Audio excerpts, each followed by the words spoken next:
మనం నిజంగా దేనికి పనికిరామా బ్రో? ఎవరన్నారు? మన ఇద్దరం తప్ప అందరూ అంటున్నారు. అవన్నీ నమ్మొద్దు. మన వల్ల మన దేశానికి, మన ఇంటికి చాలా లాభాలున్నాయి. అవునా? ఎట్లా? మనం ఇంట్లో అన్నం తింటే బియ్యం అయిపోతామని బయట పోయి బిర్యానీ తింటున్నాం. కరెక్టే. ఇంట్లో వాళ్ళ కడుపు నింపడం కోసం బయట ఖర్చు పెట్టి తింటున్నాం.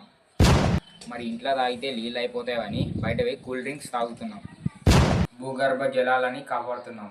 Save water. అంతేకాదు, మనం కష్టపడి డబ్బు సంపాదిస్తే వడ్డీ వ్యాపారస్తులు బతకలేరని మనం కష్టం చేసేది బంద్ చేసి వాళ్ళతో అప్పులు తీసుకుంటున్నాం. మనమే లేకుంటే వడ్డీ వ్యాపారస్తులు ఎలా బతుకుతారు? దాంతోపాటు మన హెల్త్ మంచిగా ఉంటే డాక్టర్లకు గిరాకీ కాదని అడ్డమైన తిని తిని హెల్త్ పాడు చేసుకుంటున్నాం. నిజమే బ్రో. డాక్టర్ల కోసం మన జీవితాలే త్యాగం చేస్తున్నాం. మరి చూడు, మన వల్ల మన దేశానికి ఎంత ఉపయోగం ఉందో. అవును బ్రో. రైతు దేశానికి వెన్నెముక్క అయితే మనం నల్లి ముక్క.